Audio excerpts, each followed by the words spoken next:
Hugh Johnson is arguably the authority on wine, having published and sold many books he is known throughout the world.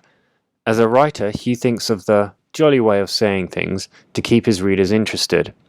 In a wonderful interview, Hugh recalls story after story from his inspiring career, and including his famous moment of trying a wine that was made before Shakespeare was born, and in doing so, he has tasted the summer of 450 years before. Hugh, thank you very much for making time to be a part of the English Wine Collection's Wine Talks British Business. It's great to have you here and to have this discussion with you. To start, could you fill me in on your career? Where did it all begin for you and run through to where we are today? That would take about 60 years, I'm afraid. Condense. No, my career, well, as a writer, and that's what interests you, when I left Cambridge, where I'd got an English degree, and I was looking for work writing, simply. I just wanted... I had no qualification to do anything else. I just wanted to write, and I knew I could write. And I landed a job on Vogue magazine, of all things, which I was very lucky, because normally they only recruited girls. They had a Vogue talent contest, and the most eligible, beautiful, best-dressed, intelligent girls won. And for some reason, they offered me a job. And put me in the features department with 3 incredibly attractive girls. So imagine how much work I did. And then I was doing sort of general Vogue stuff. They asked me to write about fashion, about art galleries, and all sorts of things. And I said to the editor after a few months, I said, have you ever thought of having an article about wine? Because I was very keen on wine, but in a completely sort of wine loverish way. No qualifications, nothing like that. She said, well, give it a go, and I wrote this.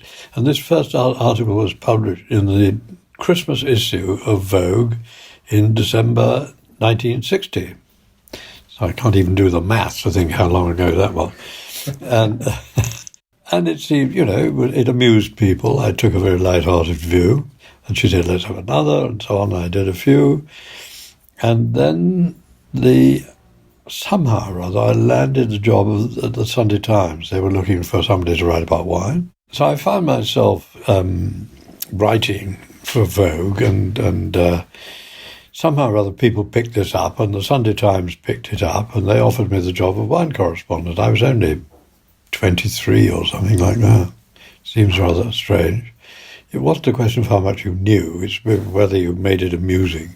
Okay. And that's what I did. Yeah. And I worked for Vogue on and off for a while until it was a bit more complicated than that. There was a little magazine called Wine and Food. I met this, I have to backpedal here. Okay. A key figure in my life was André Simon. Mm-hmm. He was a marvellous old Frenchman in his 80s. He was 60 years older than me. He founded the Wine and Food Society, which is now called the International Wine and Food Society. And he wrote something like 100 books. He was sort of the original modern wine writer, really. Okay. Except his style was very far from being modern. I mean, he was quaint, and he was in a sort of Anglo-French idiom. It was wonderful stuff. And for some reason he took to me, and I certainly took to him. And he asked me to edit his little magazine called Wine and Food. So here I was editing this little magazine, which was a very good little magazine, and at the same time working for the Sunday Times. And then I began to get big ideas. I was just getting married. I decided I wanted to cut all this paid employment and write a book. Okay. So my father-in-law thought I was completely balmy. But I gave up the job with Wine and Food, and I spent about a year writing a book which is simply called Wine. Came out in 1966, and it was a remarkable success. It was actually a very pretty book. It was illustrated with full plate colour, and I was terribly lucky. Now I'm remembering stories I'd forgotten for years, but you shall have them. Thank you. I wanted the book to appear as an elegant production. But it wasn't easy to sell a book about wine. I asked a friend who was called Mark Boxer, who was the editor of the first Sunday Times colour magazine. I said, Mark, have you got any ideas of a publisher? And he said, well, yes. He said, I've got a great idea.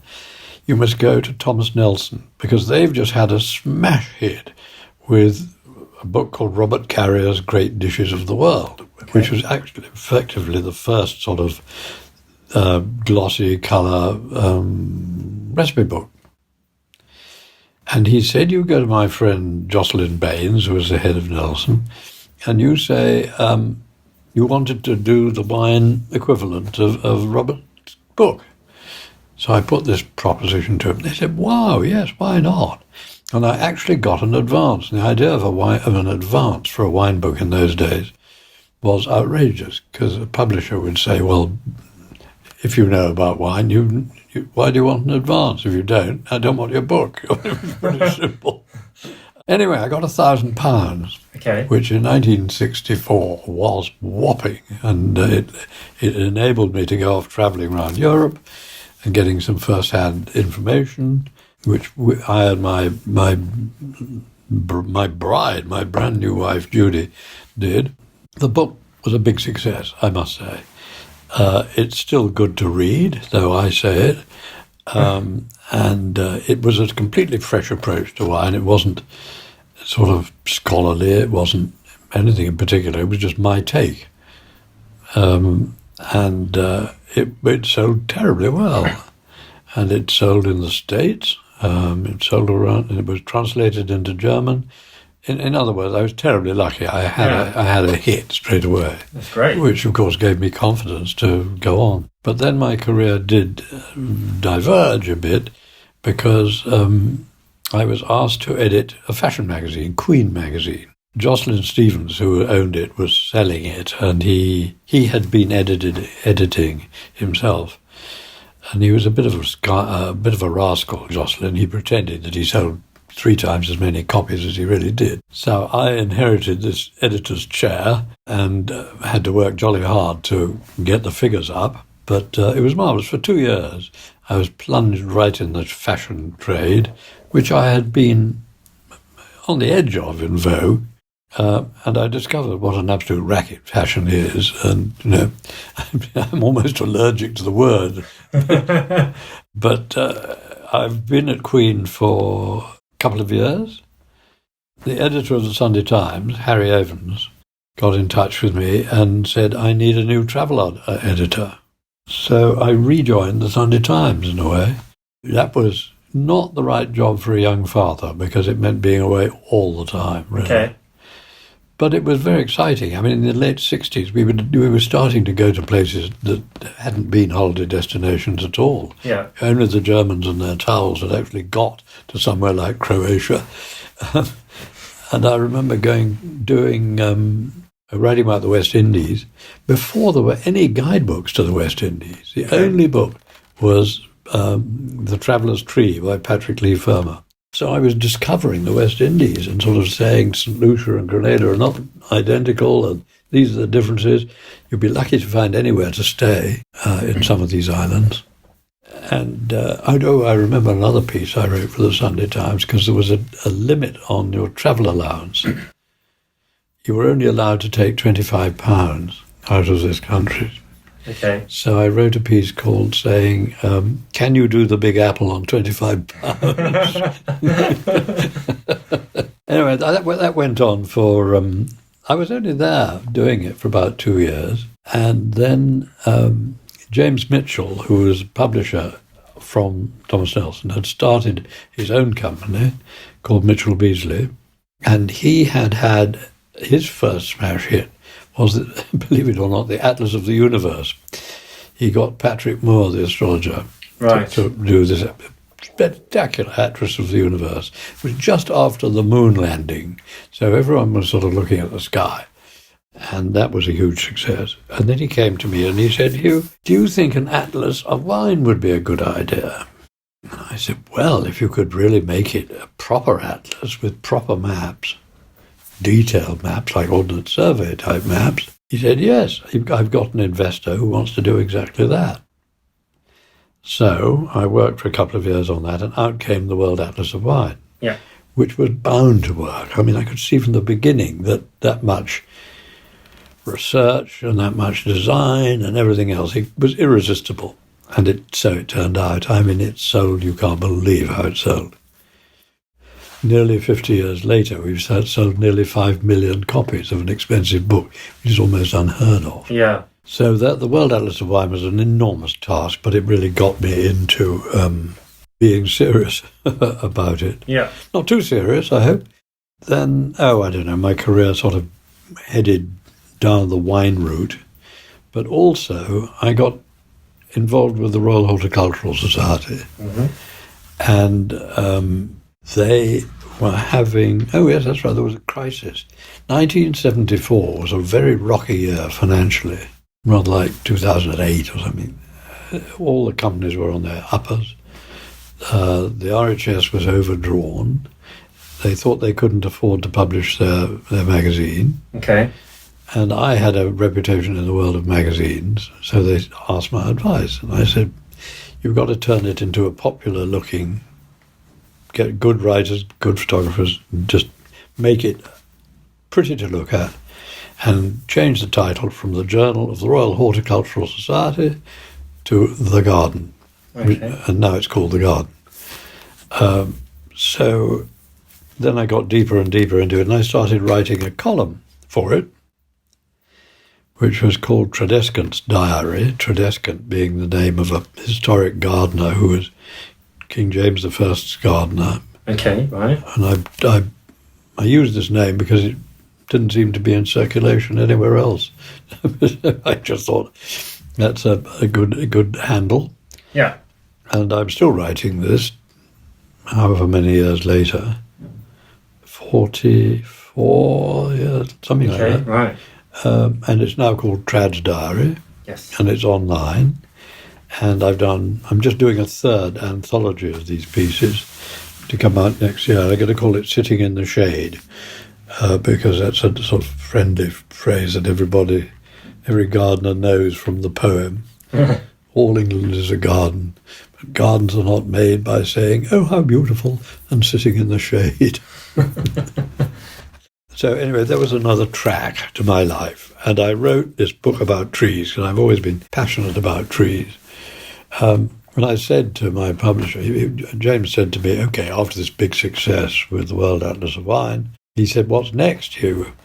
And I said, I want to do a book about trees. And he said, cheese, yes, a good idea, wine and cheese. I said, no, not cheese, trees. Oh, no, he said, trees are not a consumer subject. Anyway, I wrote it, it sold, and...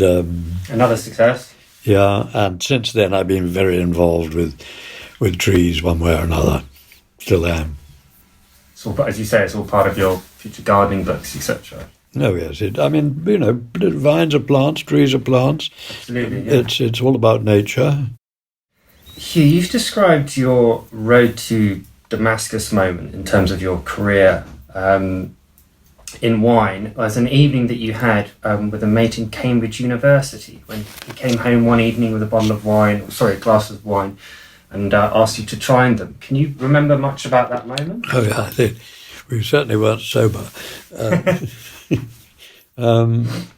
He'd come back from a sort of rather grand dinner party in his dinner jacket, and I was in the room that we shared in King's College, sort of pretending to work, as one does. And he said, Hugh, look, these are 2 glasses of wine. I want you to taste them. And I said, okay. Sniff, sniff, sniff. I said, my God, he said, this one is absolutely bloody marvellous, and this other one is okay, there's nothing wrong with it.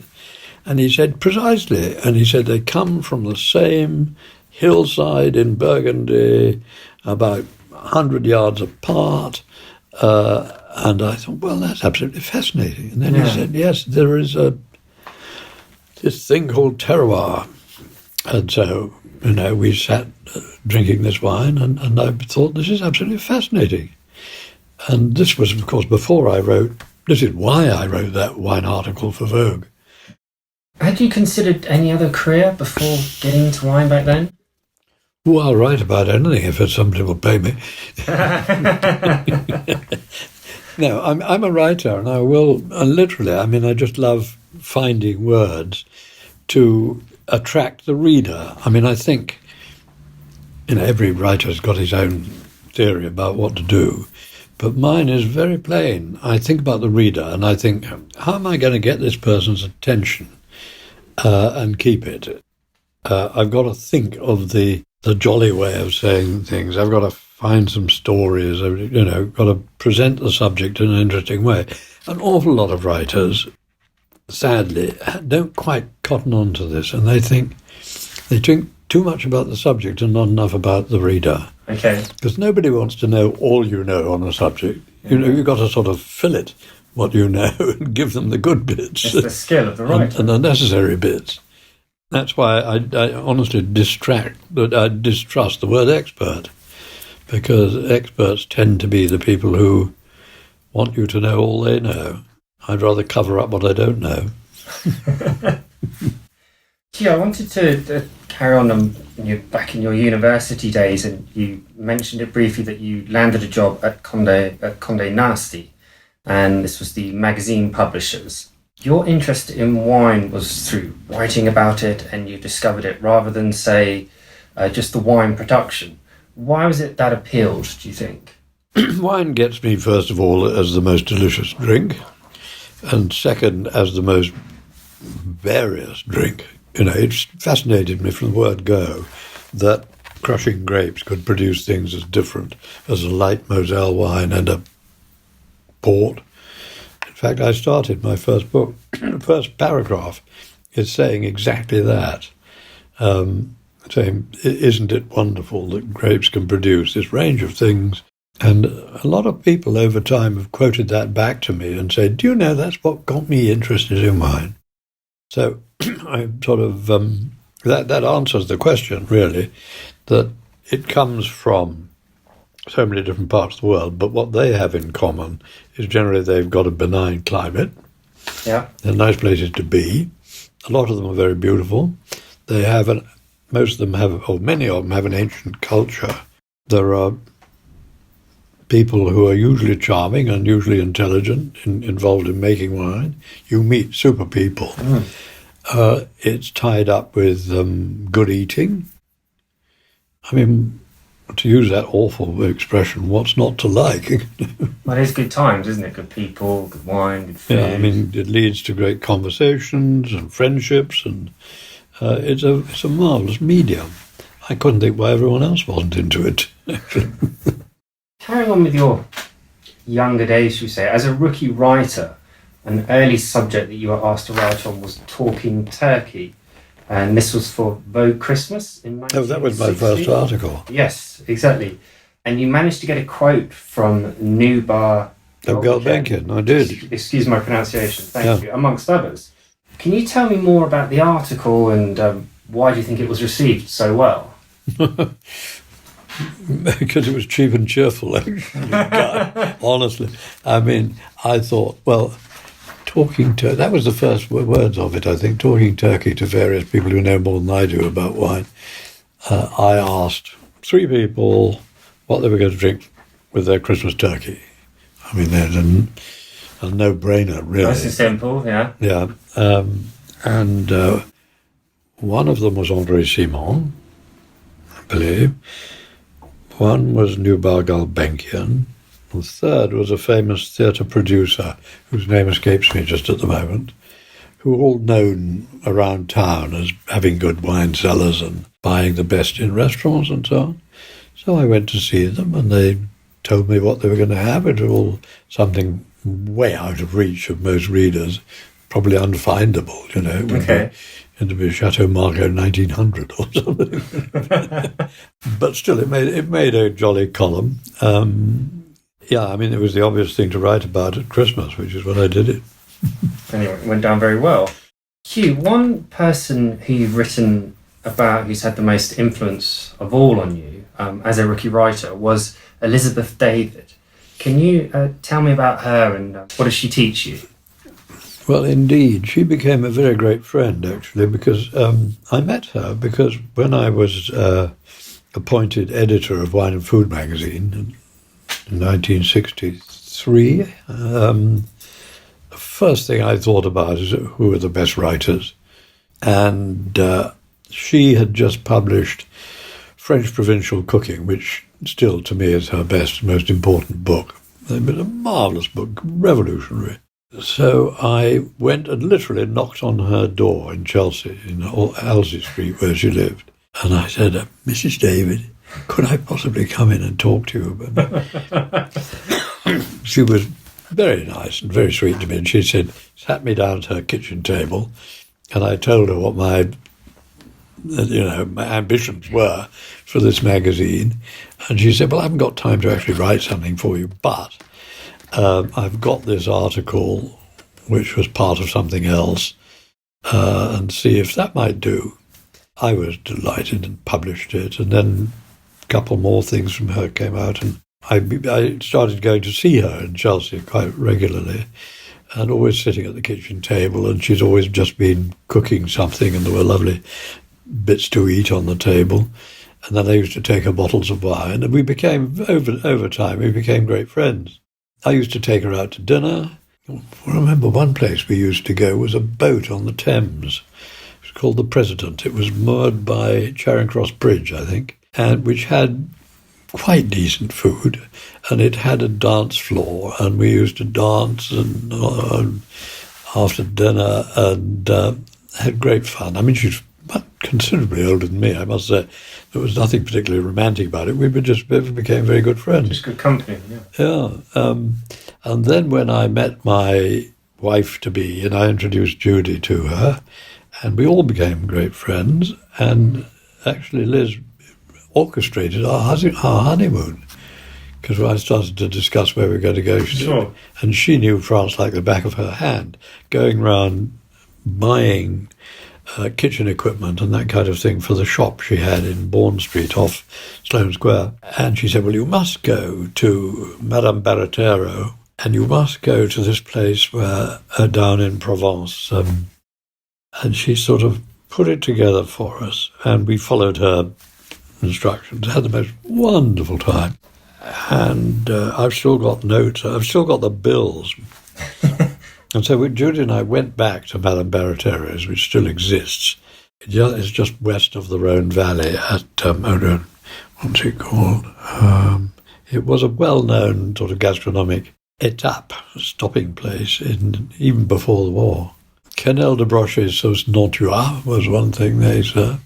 So we went back 40 years later, and I got the old bill, and I showed it. And I said, look, this is what we had on our honeymoon. I said, that's what we still cook. We still serve. Typical Michelin restaurant, they cook what they do, and they do it jolly well. And they do it well, exactly.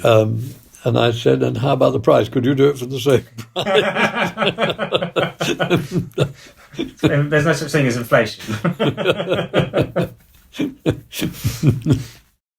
So yes, we were very good friends, and I made one of the orations at her memorial service. Actually, the influence, absolutely, most certainly, she influenced me. I mean, I thought her descriptions of not just food, but the enjoyment of food and the surroundings and the circumstances and so on were a huge influence on me. It's now been more than 50 years since you published your first book, and still the books are coming, as you've mentioned. And two of the most successful, with many repeated editions, are the World Atlas of Wine and the Pocket Wine Book. Hugh, I'm picking up on it, but how do you maintain such enthusiasm to keep going and to keep refreshing these? Well, wine goes on being interesting, and if it ever stood still, maybe it would stop being interesting, but it simply doesn't stand still. There are always new producers in new regions. Well, more and more there are.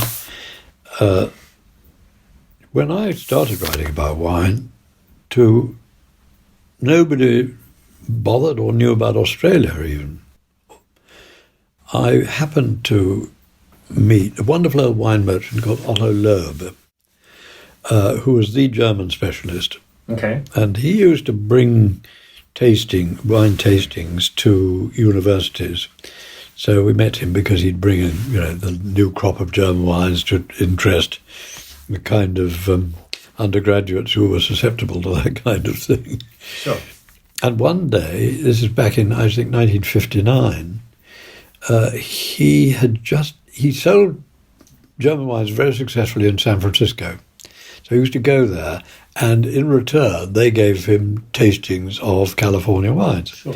which nobody in those days was interested in outside of San Francisco, practically. Yes. But he thought, this is terrific, this is something new, and he brought over these samples, and he gave us a tasting in Cambridge of wines like Bolia, Louis Martini, the very few good, Inglenook, very few established producers in the 50s, when California wine was still recovering from Prohibition practically.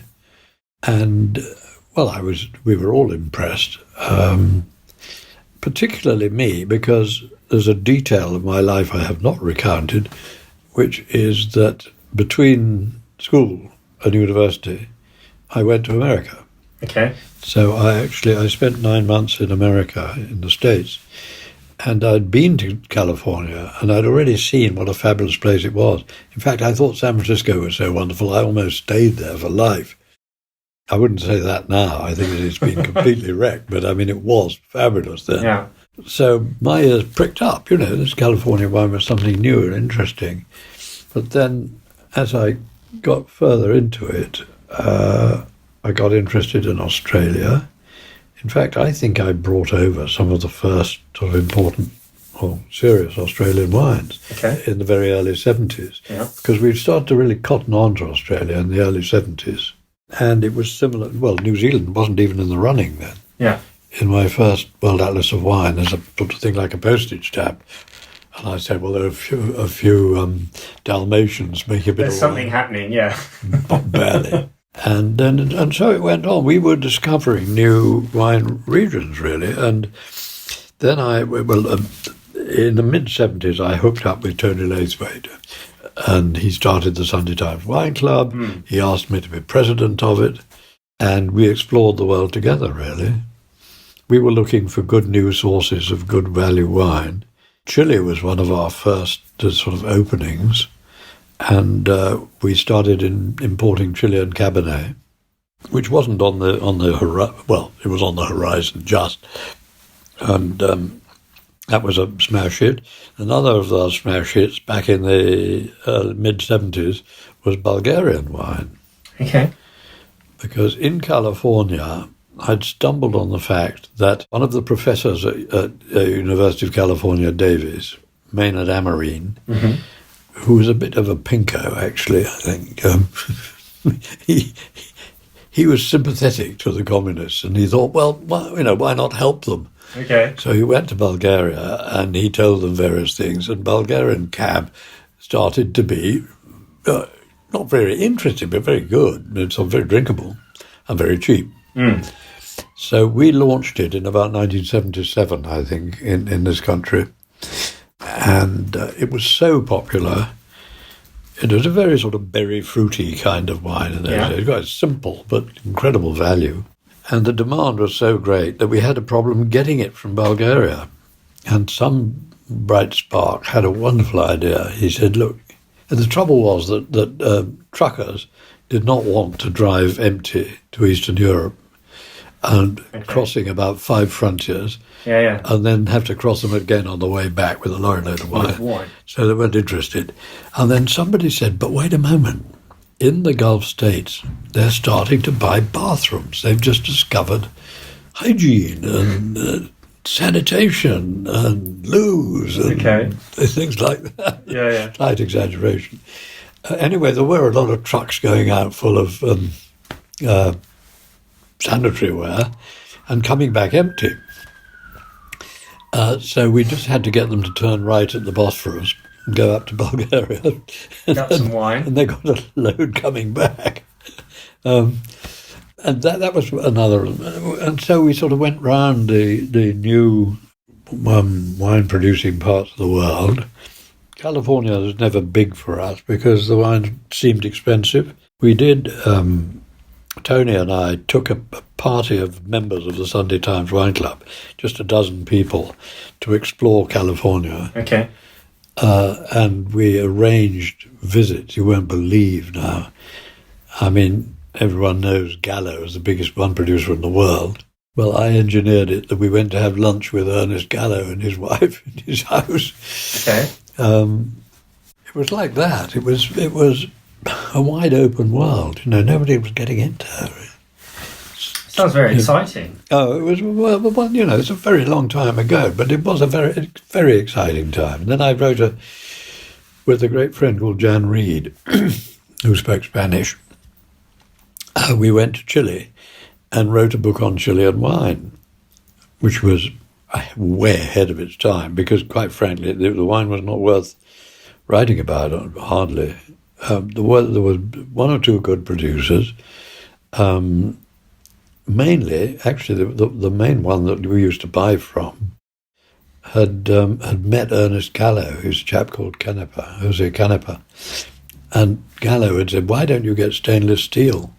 Okay. Because up to those days, it was all aged for too long in great, huge ovals of Rowley, which is Nothofagus, not oak. And then their idea of cleaning a barrel was sending a little native person to crawl into the barrel and stay there for a few hours. And all he did was sit with his sombrero over his face and chain smoke until he'd done his time. So the barrels were not very fragrant. No. And in other words, the wine a lot of it was pretty dirty. And then, so I wrote, Jan and I put our tasting notes in this book, which was subsidized, sponsored by the Chilean government. And so I'm amazed they published it, because some of the notes were not very flattering. Okay. But it was honest. Pleased to have you there, I suppose. It was honest. It was honest. Yeah, so anyway, those were wonderful days of finding the possibilities around the world of new areas.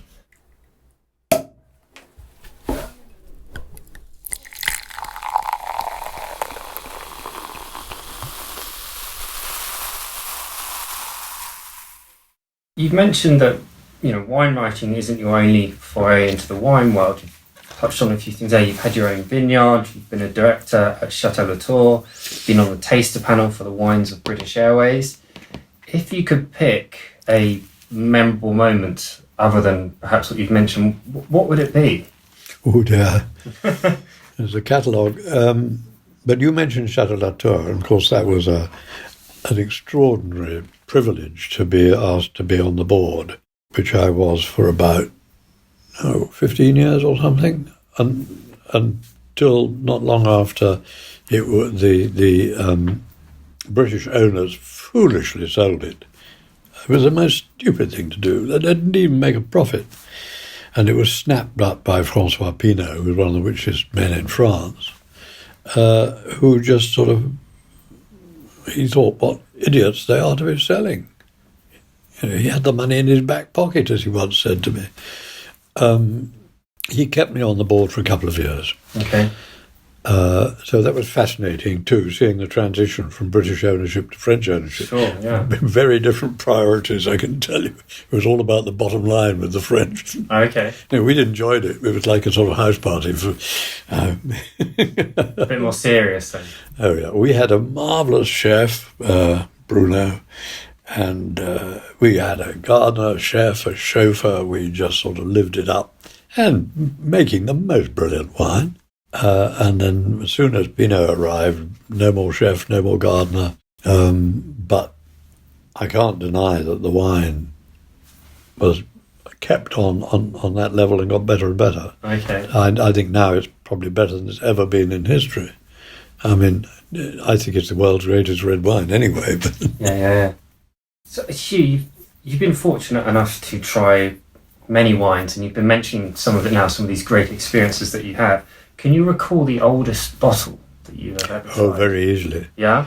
In fact, a lot of people recall it because I've got a reputation for being the man who's tasted the oldest wine, just by a fluke, because this was when I was still in my early 20s and I was writing for the Sunday Times, and a wine merchant in Mayfair called Ehrman's somehow acquired this bottle, already famous for being the oldest bottle of wine in Europe, I'm sure, which was a 1540 Steinwein from Bavaria, from Würzburg, and which has somehow miraculously survived. In fact, there's one more bottle still in the cellars, but I don't suppose it'll ever be opened. But anyway, this one was opened for us. There was a party of the sort of wine personalities there, and I was incredibly lucky to be included. And we were all... There were two very old wines opened first, but they're nothing compared with the 16th century wine. These were 18th century wines. No, 19th century wines of Johannesberger 1839 or something. And they were completely gone. They were absolutely shot. So we didn't have much hope for one which was 300 years older. Yeah. When it was still alive. That the miracle was that the effect of a really hot summer, before Shakespeare was born, can you imagine? Yeah. Was still there in the bottle. You know, what we tasted very quickly crumbled into vinegar. But for the first sip or two, we were actually tasting the summer of 450 years before. And only wine can do that. I mean, there is no other substance in the world that can keep or be, survive, be alive like that. I mean, that was a very moving moment and taught me a great deal. That's an incredible moment to have experienced. I read in one of your columns from Decanter that sheer curiosity, excuse me, I get this quote right, sheer curiosity drives me to taste every English bubbly that I come across. Can you talk to me more about your impressions of English wine? Well, it started back in the very early days in the 90s when I got to hear about Ridgeview and Mike Roberts starting this producer in Sussex. I tasted his first productions and I thought, this is incredible. It's not quite champagne, but it's kind of different and fabulously drinkable. And then I talked to Tony Laithwaite about it. And he said, yeah, let's sell this. So it was the Sunday Times Wine Club, I think, bought 500 bottles, which was a big order in those days. Yeah. Well, that started us on the track, and the Laithwaite family got very excited and interested. And since then, they, of course, have... the first thing they did ages ago, they used to have a warehouse in Seal. Was it in Seal? I think so. Yes, in Seal. They rented this warehouse where there was a great big lorry park, masses of concrete. They did some alterations. They found themselves with a pile of concrete, broken, rubble. So Tony said, tell you what, we'll cover it with earth and we'll plant vines and see if we can make anything on it.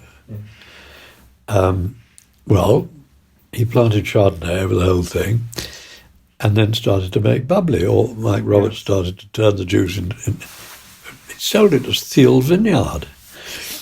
And I think a rubbish tip. Yeah. It got a gold medal somewhere.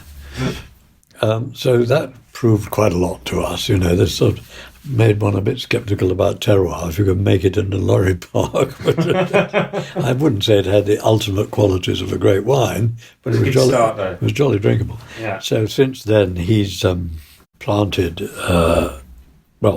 several things. Barbara Laithwaite has got her own vineyard, Wifehold, in near Henley, where they live. Their son Henry's got his own vineyard called Harrow and Hope at Marlow, making super wine on this terrible land. And then because Tony was brought up in Windsor, he sort of knows Windsor like the back of his hand, he approached the chap who runs Windsor Great Park, not called the Ranger, or something like that, and said, how about me leasing a bit of the park and planting vines? So they chose this prime site, which is near Cumberland Lodge, and it's sort of right in the middle of the park. It slopes down to a little lake. It looks like a vineyard site already. And they've planted about 4 hectares, I think it is, of Chardonnay and the Pinots.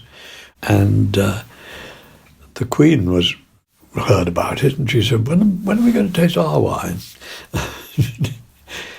And then there was a discussion about what they should call it. Yeah. And I believe it was Prince Charles who said, well, isn't wine usually called after where it comes from? So it should be called Windsor Great Park, which is what it is called. Yeah. And it's jolly good. I mean, it is young vines yet, but now on their, must be about their 8th vintage. Can't quite think. So English sparkling wine plays a large part in the Laithwaite's life, and since I'm sort of fairly closely associated, I've been following it very, very keenly. And then our son Red, got frightfully interested too, and he thought, let's see if I can export this. So he started a business exporting English wine, mainly bubbly, to the Far East, to the States. He represents four different wines, I think. In some, he has a surprising. It's a smash hit with some sommeliers in Japan, for example. Okay.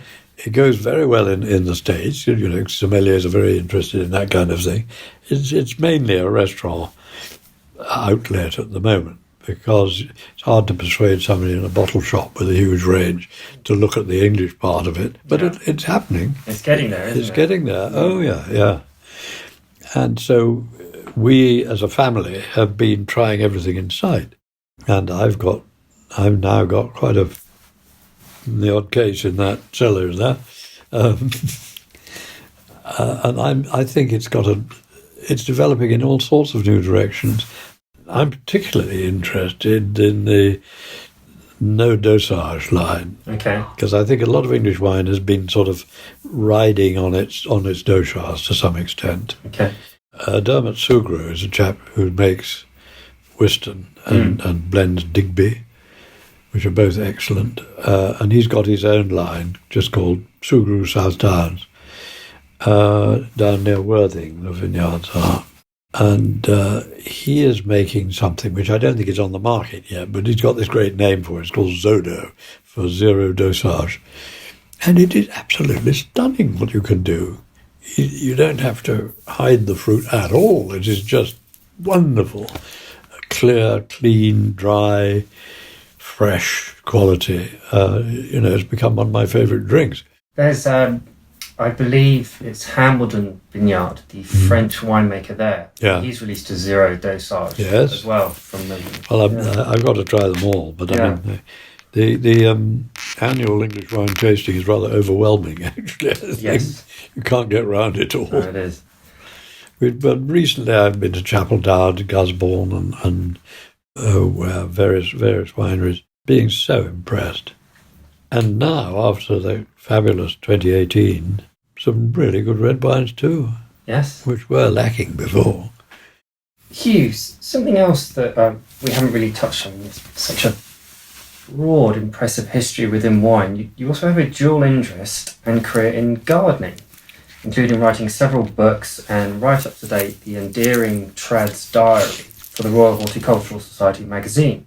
How did your interest in gardening come about? Was it a natural progression from viticulture, or? I'm not sure that it's directly related to viticulture. They have the same appeal. I mean, it's based on nature, it's getting the best out of plants. They also both require patience. I mean, trees are my particular area. I'm passionate about trees. I've even become a forester. We've got some woods in North Wales. And foresters have to think rather like wine farmers. What am I going to plant that is going to be valuable in 10 years, 20 years' time, 40 years' time? Yeah. So it's not just it's following the soil, following the climate. It's choosing the variety or species, It's trying to find the best way to cultivate it. It's having the patience to do it. Yeah. And being interested, in the case of wine, why do we need so many different kinds of wine? Because it's inherently interesting. And just the same with gardening. Do we need 5,000 or whatever it is varieties of rose? Well, we certainly don't need them, but we do love collecting them. The collector's instinct comes into it as well. Absolutely. As the sort of physical satisfactions and the pleasures, the aesthetic pleasure. The roses smell nice too. Well, the interest it keeps developing, doesn't it? You discover more. And you get more yes. There's never an end to it. Hugh, tell me what you're up to next. What's coming for you now? We've spoken in great depth about your impressive career. What's the future hold for you? Well, it tends to be rehashing when you get to my age, really. There are words out there that you'd like other new people to read. I mean, the idea of a brand new book is not in my head at the moment, except, like a lot of old people like me, I'm interested in my family history and collecting things about my ancestors. And aunts are a great subject, as P.G. Wodehouse discovered. I mustn't be too rude about that. None of them are alive still, I fear, but there's a lot of good stories in Auntland. So, yes, I'm writing that, and continue to write Trad's Diary, which is now a blog. I mean, it was in magazine for a long, long time. It was in the Garden magazine for 30 years or something. Okay. And it's just picking up items of interest to gardeners, really. They could be about a particular plant, how to cultivate it, something new, about the weather. It's very often about the weather. About enterprises that I'm involved in. I've designed various gardens, so I keep track of those. There's always something to say. It's a self-renewing subject, like wine. Absolutely, it's a continual process, as you say. In fact, you're absolutely right. I've once wrote, a garden is not a place; it's a process. Exactly, and also a future process. Yeah. Hugh, is there anything else you'd like to mention before we wrap up? Well, I mean, my wonderful children and grandchildren and all that kind of thing. I love reading, I love history. It's all fairly predictable, really. But I'm a terribly fortunate man. I really am. I discovered a talent that I had early on in life. I was able to make a living by it, which is a miracle, really. And I've pushed it to some extremes. I think the best book I've written, honestly, is the book that arose with a television series when I made this series for Channel 4 and in America for public broadcasting, which was then called Vintage. And I got so much good material. I had a fabulous researcher, a historian called Helen Bettinson, and she loaded me with incredible research material.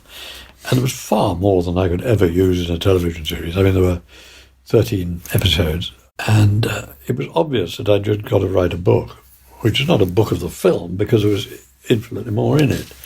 And I could just call it The Story of Wine, because I insisted it's not actually a history. It's very anecdotal. It's all the parts of the arrival of wine from the Middle East and what different civilizations and cultures have made of it or not made of it in the case of Islam. That's an interesting subject too. And so this book, The Story of Wine, was first published in 1989. So it's 30 years old. But I was reading it with Stephen Spurrier and my great friend Simon McMurtry, who's a publisher. And we looked at it and he said, well, this hasn't gone out of date. It happened. It's very interesting, very readable. It's just kind of a classic text. So we've just reissued it. Okay. In a very, very attractive format, I must say.